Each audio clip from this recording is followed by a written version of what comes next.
Esse trecho aí de transição ministerial de Jesus, das multidões para os discípulos, depois para Jerusalém, vai mostrar também como que os discípulos estão nessa jornada com Jesus. E esse flutuar aí entre fé e falta de fé é marcante nessa caminhada de Jesus com os seus discípulos.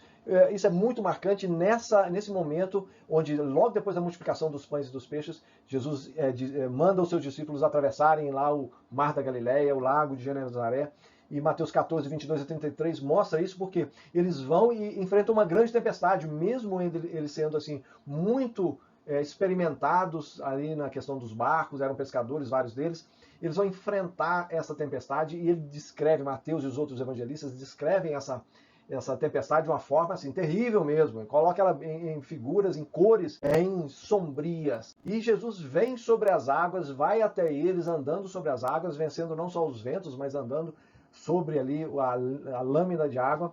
E Pedro, eles ficam assustados, é um fantasma. Mas aí Pedro, Jesus diz assim, sou eu. Isso é muito forte no Evangelho de João, onde a gente vai vendo esse sou eu, na verdade é um eu sou. E aí Jesus diz assim, se é o Senhor, permita-me que eu vá até aí.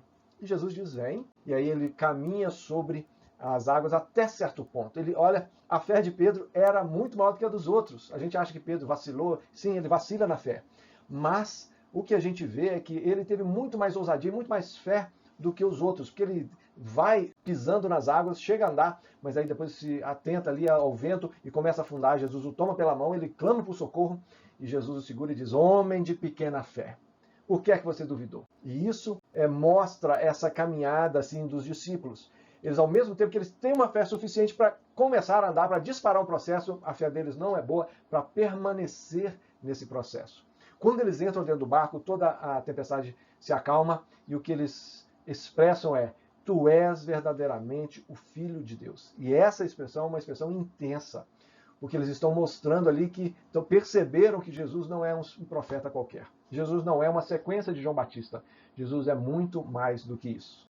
O que ele vai ver depois, quando eles voltam para a terra firme, é uma controvérsia com os judeus. Já em Mateus 15, no início de Mateus 15, os judeus e fariseus ali vão questionar Jesus e seus discípulos por questões de lavar-se, as cerimônias de purificação antes de comer. Por que os discípulos não obedecem isso?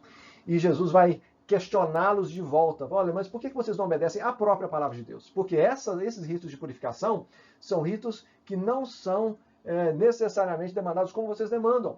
Mas outras leis que são demandadas na palavra vocês não obedecem. Então, não adianta ser o exterior. A questão é dentro do coração. A questão é o que é que se passa dentro do seu coração. O exterior, qualquer pessoa pode trabalhar, mas o interior Deus vê. E assim ele continua confrontando os fariseus nesse sentido.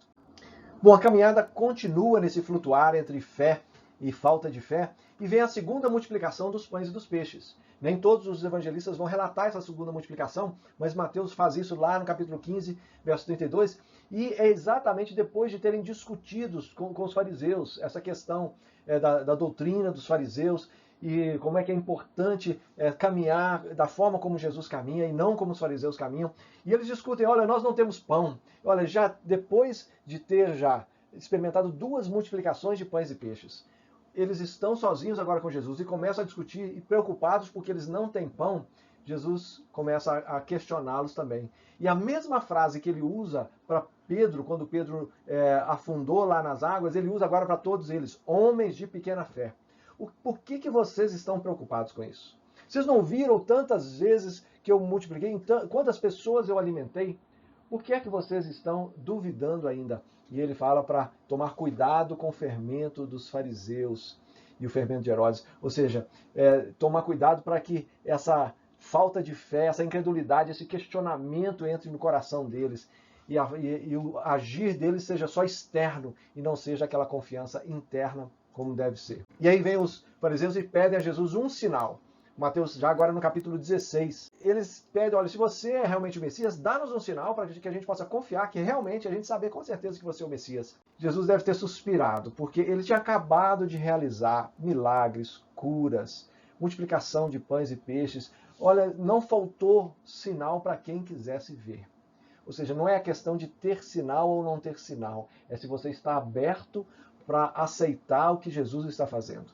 Não é a questão de o que você vê ou o que deixa de ver. É dentro do seu coração se você está disposto a abrir para aquilo que Deus quer fazer na sua vida. Esse que era o questionamento de Jesus com os fariseus. Tanto é que ele responde dizendo, olha, uma geração perversa e adúltera pede um sinal. Olha, forma pesada de dizer. Ele diz assim, olha, não vai ser dado nenhum outro sinal, a não ser o sinal de Jonas. Isso não quer dizer que ele deixou de fazer milagres depois. Mas o que ele está querendo dizer aqui? Esse vai ser o sinal para vocês, o sinal de Jonas. E aqui é o seguinte, ele está apontando para a sua morte, especialmente a sua ressurreição. Jonas ficou 3 dias e noites no ventre da baleia, do peixe grande, e aí é colocado para fora e cumpre o seu ministério.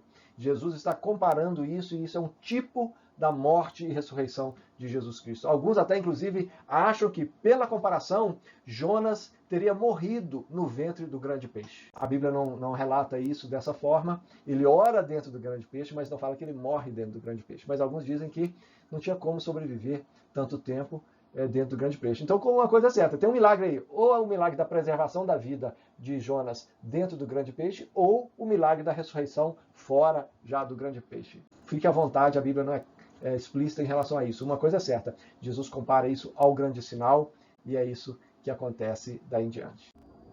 Bom, nesse momento agora, dessa caminhada de Jesus com os discípulos, a gente vai ter a confissão de Pedro e a transfiguração de Jesus. Bom, em primeiro lugar, Jesus pergunta para os discípulos quem as pessoas dizem que ele é. Uma pergunta direta, ele está sondando ali o que os discípulos estavam tendo dentro do seu coração. Ele não estava preocupado com as multidões, a preocupação dele era em relação aos discípulos. Porque logo depois ele pergunta, e vocês? O que vocês dizem? Ele repete isso, o pronome 2 vezes. E vocês? Vocês dizem que eu sou quem? E aí Pedro tem a famosa frase dele, tu és o Cristo, o Messias, o ungido, o Filho do Deus vivo. Está lá no capítulo 16, no verso 16. E assim, Jesus pega a partir dessa frase e vai trabalhar aquilo que ele está fazendo com seus discípulos. Ele diz para Pedro, olha, não foi carne nem sangue que te revelou, foi o Pai nos céus que te revelou. E ele diz assim, você é Pedro, no grego é Petros, você é Pedro. E sobre essa pedra, e aqui é um jogo de palavras, porque pedra é Petra, o nome é Petros e o objeto é Petra. Pedro, sobre esta pedra eu edificarei a minha igreja. E há uma discussão enorme em relação a isso. Porque a Igreja Católica diz que essa é uma das bases para a gente ter Pedro como primeiro Papa e a partir dele a sucessão dos papas aí, como o bispo de Roma sendo o chefe de toda a igreja cristã no mundo. E a grande discussão porque os reformadores não vão reconhecer isso. E o que há é que o texto é um pouco dúbio. O que a gente entende é que, sim, ele está dizendo isso para Pedro. Sim, Pedro está se colocando ali como essa figura. Só que essa pedra, a gente vai perceber com a Bíblia de uma forma mais ampla, que a pedra não é a pessoa de Pedro. Não é o CPF, a pessoa física de Pedro. Mas sim naquilo em que Pedro está se declarando quando ele diz essa coisa. Tu és o Cristo, Filho de Deus vivo. Essa revelação de Deus é sobre isso que Jesus está falando. Tanto é que logo depois, quando Pedro fala, quando ele diz que vai morrer, vai ser entregue nas mãos das autoridades para morrer, Pedro vai dizer assim, não, isso vai acontecer com você, não faz isso não. E aí Jesus vai falar exatamente o contrário do que ele tinha que acabar de falar. Ele vai dizer assim, olha, arreda de mim, Satanás, e diz para Pedro, você é pedra de tropeço. Opa, peraí, mas não era pedra fundamental para edificar a igreja? Por que agora é pedra de tropeço? Porque o mesmo Pedro que lançou aquela frase linda, tu és o Cristo, Filho de Deus vivo, depois vai contra aquilo que Jesus está fazendo. Então a questão não é a pessoa em si, mas naquilo que ela está fundamentada. Enquanto Pedro e enquanto a igreja está fundamentada na verdade, ela é o fundamento. Enquanto ela sai da verdade, ela deixa de ser fundamento. Porque na verdade, o fundamento verdadeiro é Jesus, a pedra angular.